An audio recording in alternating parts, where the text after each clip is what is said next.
I'm so glad I was there early on because for years I've said if you run a campaign like Zohran did, you will fucking win. And for years, Democrats never listened to me. And now it's so easy. I could just point to Zohran. There it is. I gave it out for free. It was free ball, baby.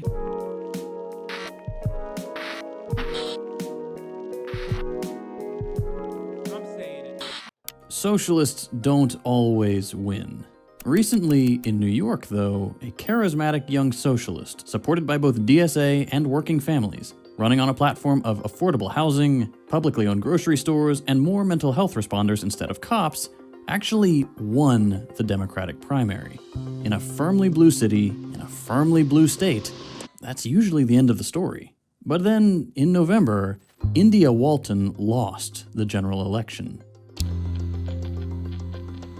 Back in 2021, Buffalo, New York re-elected centrist Democrat Byron Brown as the mayor. After losing the primary to a DSA candidate, Buffalo's establishment freaked out.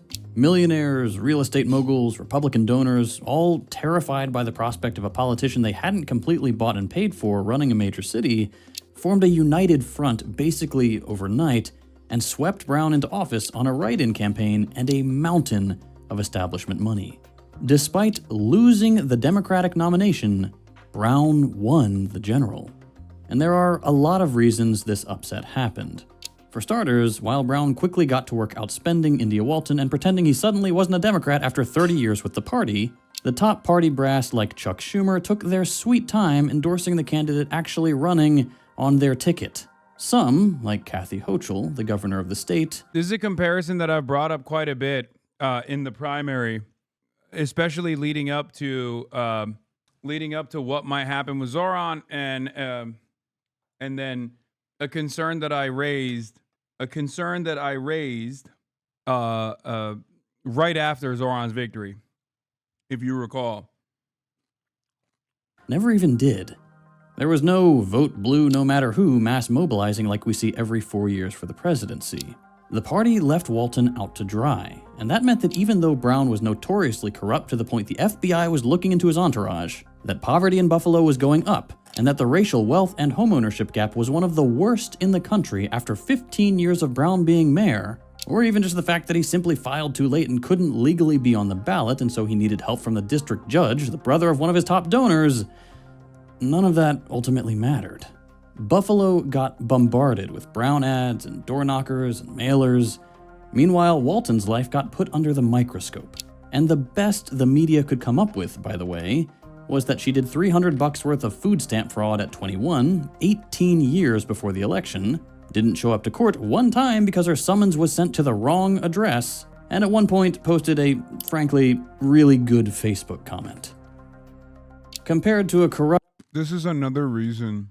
The broad positive reception for Zohran, in spite of similarities, is also another sign of the times. What I talked about in my Graham-Plattner analysis was this. While the establishment tricks remain, it seems that the voters have changed, partially due to the fact that those establishment tricks have consistently yielded failure after failure. It's been a long time. I do think now there is more momentum in this alternative. A pro-oligarchy guy making life more expensive for regular Buffalonians and doing nothing about inequality and city water being a glorified lead distribution network. Come on. But the Buffalo elite wanted Brown. And Brown...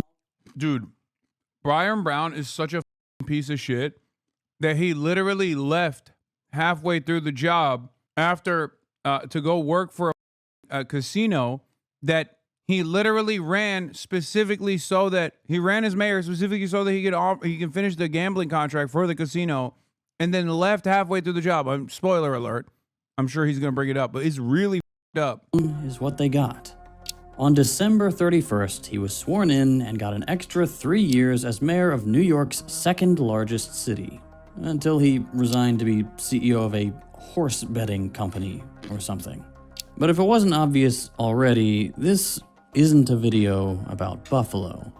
We're talking about Zohran. Zohran Mamdani is not running to be mayor of the second biggest city in New York. He is a candidate in the race for the biggest city in the country. The rich came for Walton's head in Buffalo, but Zohran's in the financial and cultural capital of the world. That's not gonna cut it. They're gonna need him to be obliterated.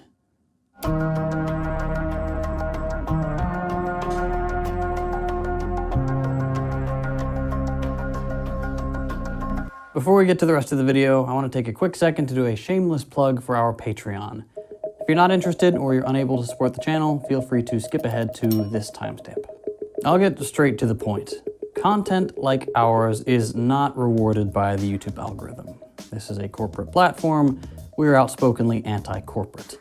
Because of this, YouTube ad revenue represents a tiny and shrinking sliver of our channel's income. The vast majority comes from grassroots support on Patreon, from people who believe in our cause and are willing to directly fund Second Thought and keep us afloat. Because of the generosity of people like you, YouTube could completely demonetize our channel and we'd be able to keep producing these videos. That being said, people's financial situations change, and with how the economy is looking right now for the average person, the Patreon has definitely taken a hit. If you're in a position to chip in a few dollars a month to support the channel, we would greatly appreciate it. As a little show of that appreciation, every patron, regardless of pledge amount, gets early access to every video, plus access to our patrons-only Discord server. We've got everything from a book club to a recommended reading list to educated users ready to answer whatever questions you have about socialism. I even try to do a live Q&A every now and then. It's a really great place to hang out, and I hope you'll come check it out. So, if you'd like to support the channel, join the Discord, and get early access to every... Maybe sometimes white boys can get hit with the Dominican Ray and become good. Because JT has been hit with that Dominican Ray, okay? And in the past, we just knew about Jeff Bezos getting hit with the Dominican Ray. We saw Mark Zuckerberg get hit with it, and they became worse. Second Thought, on the other hand, has only gotten better. Video, consider becoming a patron at patreon.com/secondthought. Your support really does make a huge difference. Okay, back to the video. There is, I think, a real fear among the rich and powerful that a whisper of socialist success here could be a warning shot for their way of life everywhere. Just look at them freaking out. Our goal is anybody but Mamdani. Fighting Mamdani is expensive, but allowing him to win will cost you more. This tragedy is not just a moment of mourning, it's a call to reject policies that would make our city even more vulnerable. Every single one of his plans will hurt the very people that he thinks it will help. If he's the cure to what ails the party, then cyanide is the cure for a headache. Look, it's blatantly obvious that the field needs to narrow or Mamdani will win. And I think that's a disaster for this city because we are the capital of capitalism and we need to remain that way. Next week in New York, there's a chance that socialism could actually finally win big electorally and make daily life for some 8 million working class people actually bearable. Actually, Zohran Mamdani's not the first socialist mayor. I forget what his name is, but there was another openly socialist mayor of New York in the past. Also, many prior famous New York mayors, even though they didn't call themselves socialists, you could still consider to be quite open-minded towards social democratic expansion of safety nets, like Bill de Blasio and even LaGuardia. It was Bloomberg, I think. Yeah. Mayor Bloomberg was the first. It's exciting, but there's just... Social democracy is not socialism. Yeah, I know. Except nothing in Zohran's platform is socialist. Everything that Zohran is advocating for is modest expansion of pre-existing social safety nets. This little voice in the back of my head that's scared because this story is looking just a little too similar to what we've seen before. A shock upset in the primary, a centrist with the worst track record still fighting after losing badly, top Democrats taking forever to endorse the winner or mobilize voters. Meanwhile, random dirt about petty bullshit like stolen tables and David college Dinkins. applications. Thank you. Yes, it was David Dinkins. Makes the rounds in the media.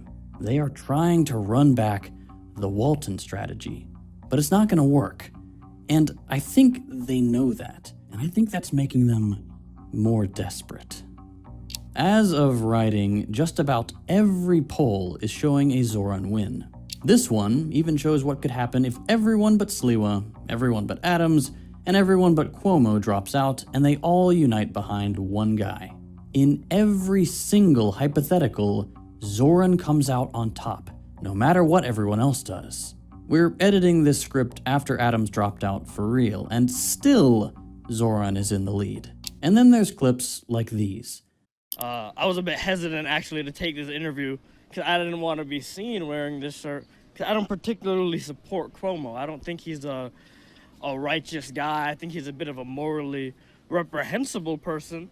But for me, I think, you know, even though he's a bad guy, he's paying $200 a day. And even if it is like blood money from like billionaires and super PACs and, you know, not righteous causes, a guy's gotta get money. I'm sorry. So who do you support instead? Personally, I kind of stand behind Zohran Mamdani. I don't think anything, any poll, is going to explain how cooked everyone else is better than this. Actually, you don't even need a long explanation, just these 3 seconds.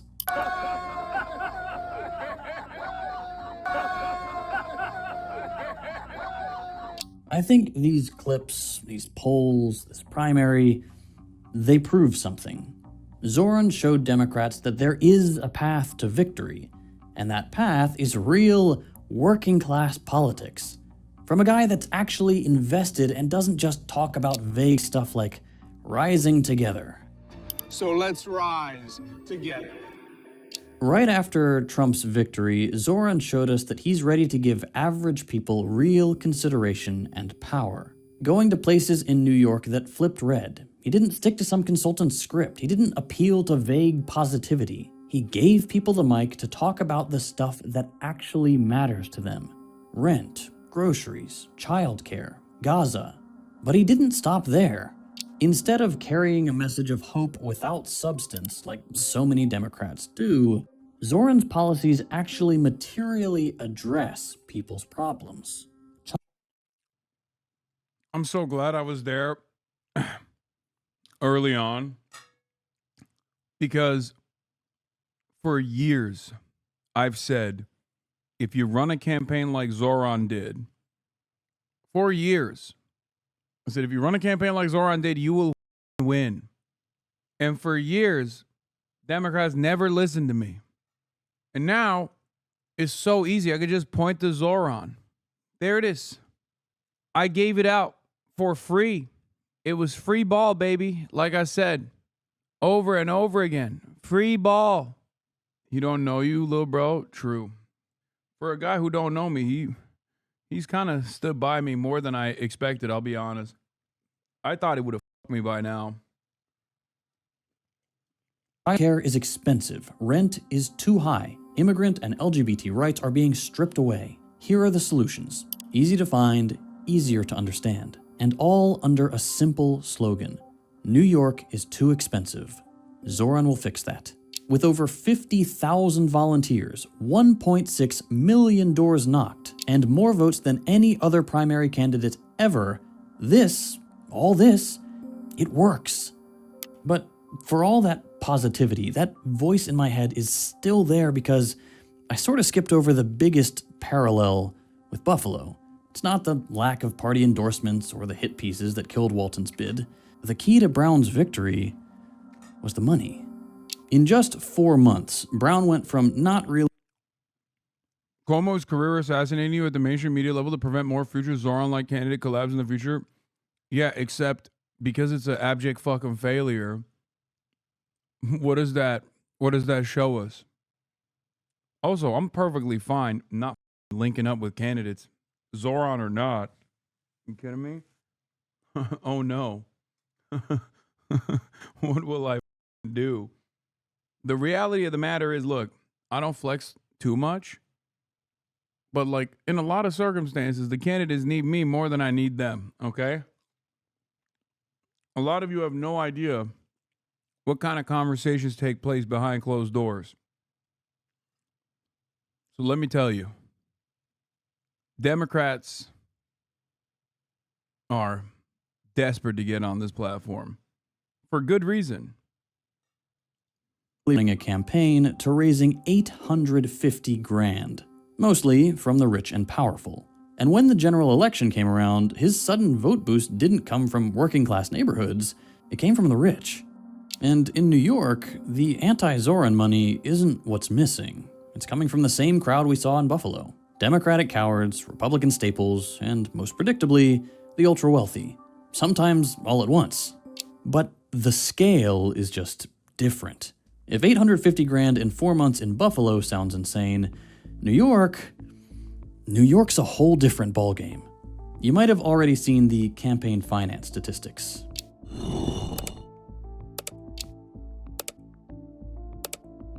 Cuomo got about 5.3 million in donations, Adams nearly 7, and Mamdani almost 4. Big gaps and huge sums of money, but public matching has sort of evened things out. The difference, though, is that Zohran's campaign got to almost 4 million with 54,000 people donating. The other two can't even get to 10,000 donations. Their average contribution is in the hundreds of dollars and 10 times more than Mamdani's, meaning it's coming from people with a lot more money to spend. But that's not the freakout money. The freakout money isn't out in the open like this. It's in the new super PACs that keep popping up as the rich scramble for ways to shoot Mamdani down. You probably know this already, but super PACs are groups that can legally spend unlimited amounts of money on elections as long as they're not making direct contributions to a candidate and they aren't explicitly coordinating with the campaign. Super PACs are a disaster, they're a scam, they cause dishonesty, and you better get rid of them. The reason super PACs can spend unlimited money is because they can get unlimited money in donations, including from completely anonymous donors like 501c4s and 501c6s, what you might have heard called dark money nonprofits. These amounts aren't limited the way campaign donations are, with caps on individual donations and spending, which is why when you look at what a candidate gets, you see a lot of $2,100 donations. But when you look at what their super PAC gets, suddenly it's a wall of multi-million-dollar receipts. And that's a different scale. For the primary alone, for example, Cuomo spent $22 million through his super PAC, Fix the City. Oh my God. And still took that L, baby. I'm sorry, brothers and sisters, and the Dempers out there, the centrist Democrats that still watch. It seems your time has passed. You might say, sure, Cuomo was an exceptionally vulnerable candidate. But the very fact that even a weak Cuomo couldn't unseat a unknown 34-year-old Muslim socialist. Oh my God. In the primaries, in the closed primaries of the Democratic Party in New York, are you kidding me? I'm telling you, man, lib voters, by and large, are not playing by the old rules anymore. This is good. They are no longer playing by the old rules. They're no longer as susceptible to the electability arguments, for example. Bro, always getting full? True. This is an insane amount of money to have spent and still lose. But he's not done, and they're up to $27 million as of writing. Just to give you an idea, in the 2021 election, the most a super PAC had spent on the primary was $6.5 million. Already you have an idea of just how scared the rich are. The thing is, Fix the City is just one player in a sea of new PACs that are all attacking from different angles and courting the same donors. Take a random one. This guy, Jeffrey Gurl, a real estate investor. If you look at his donation record, you can see he gave Cuomo like a couple $100. Nothing crazy. That is, until you look at his donations to super PACs. This one guy gave 25 grand to Cuomo's PAC in the spring, and then another 25 grand to Adams in the fall. That's just one guy, and 25 grand is nothing. Cuomo got like 8. man, it's so crazy. I think anyone to the left of center that wins in spite of these odds is overcoming legendary hurdles, man. Yeah, I got a cheesecake. Look at that. I'm in New York, baby. New York City. Cheesecake. Cheesecake capital of America. We got figs on the side too. I don't know why they wanted to get fancy with it.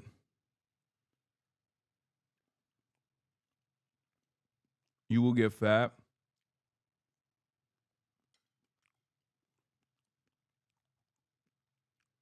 Interesting. Don't know what this is.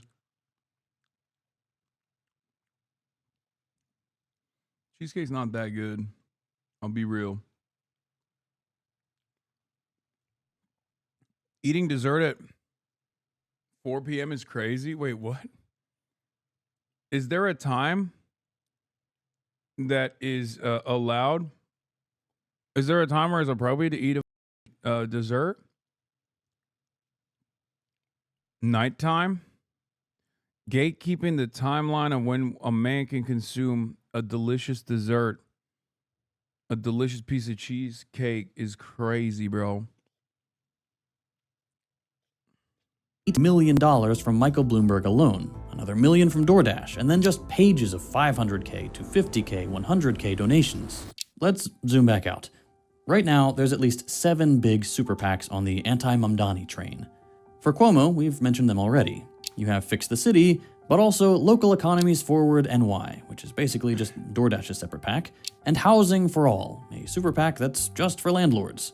Before he dropped out, Adams had Empower NYC and Protect the Protectors. Both of them are expected to have raised millions. Empower specifically has said they're hoping for 15. And then on top of that, there's the general anti-Zohran super PACs not affiliated with a single candidate, like Affordable New York, which is Airbnb's super PAC, and New Yorkers for a Better Future, who said they'll spend an extra $20 million against Zohran and are already raking in $500,000 donation pledges.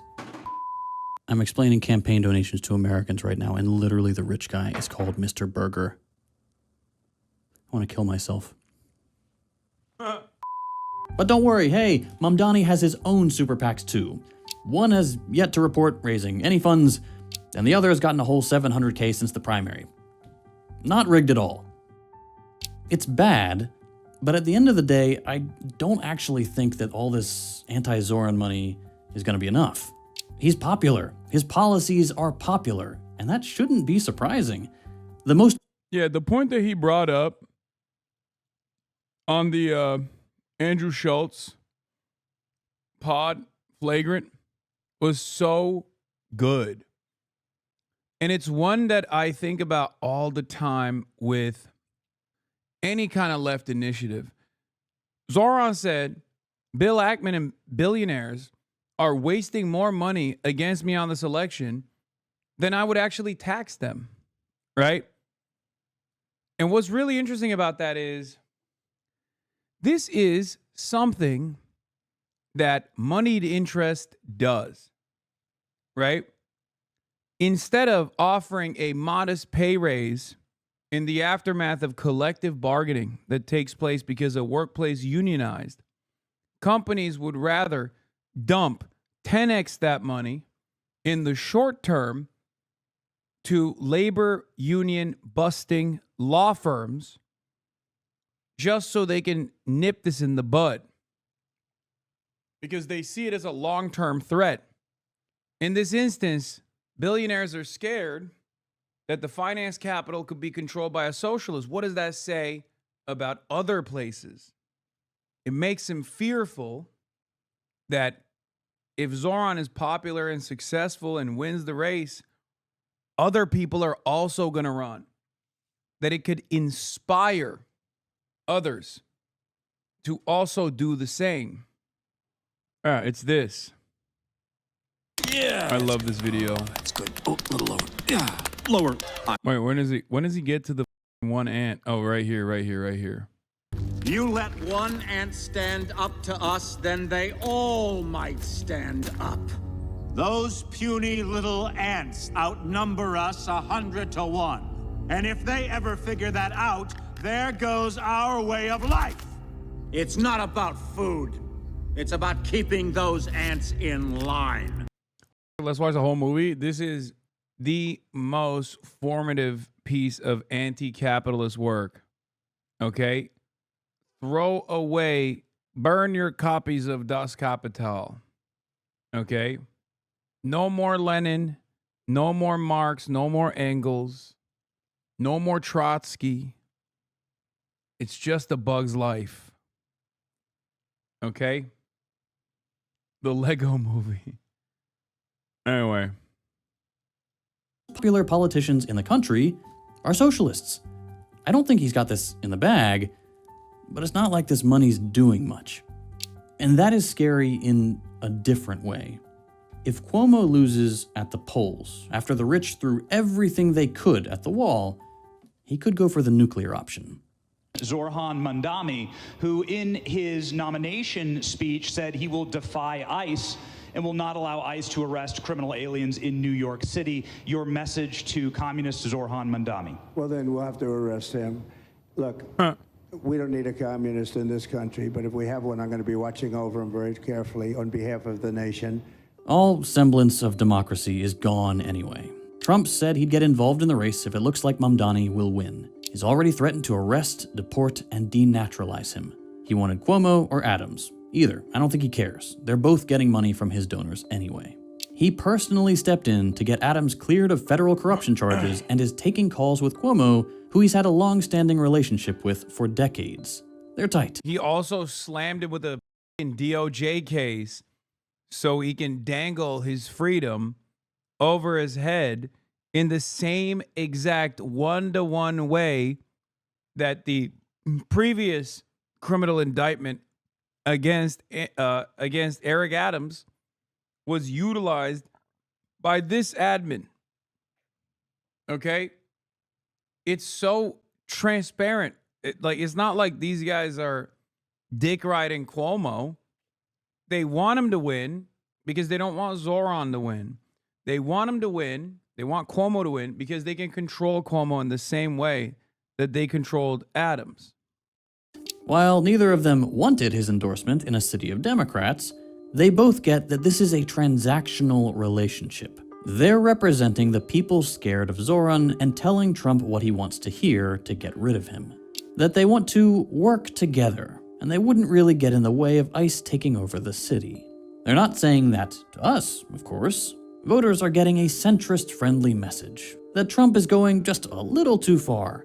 But at business meetings and in these private calls, they're making sure that Trump knows they won't put up a fight. With Adams gone, Cuomo is playing his part in the fascist takeover. Capitalists want to stay in power. They're spending like their life depends on it. And until recently, they had two guys willing to let Trump run wild on a city of 3 million immigrants. That doesn't matter to them. It just means they keep their taxes low and city rents up. And look, I don't know how this election will go, and I don't know if Zoran's going to be able to get all this great stuff, all these things that he's promised, done if he wins.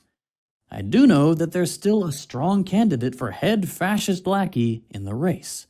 A guy who is more than ready to make New York yet another hellscape for immigrants, for working class people, and for everyone else whose rights are being stripped away. A guy cozying up to landlords and Wall Street and Trump, and ready to completely fold while more and more people are thrown in the back of a van and shipped off to some black site on the other side of the world. This is cheesy, but if you live in New York and you haven't voted early, make sure you get out there. Winning the... Wow, why is this guy's betraying the Leninist revolutionary sentiment? I thought this guy was a tanky, unsub. I come from our... I thought that guy was a tanky, unsubbing now. Okay? Unsubbing now. You understand? He has betrayed the revolution by endorsing phony-ass Zohran Mamdani.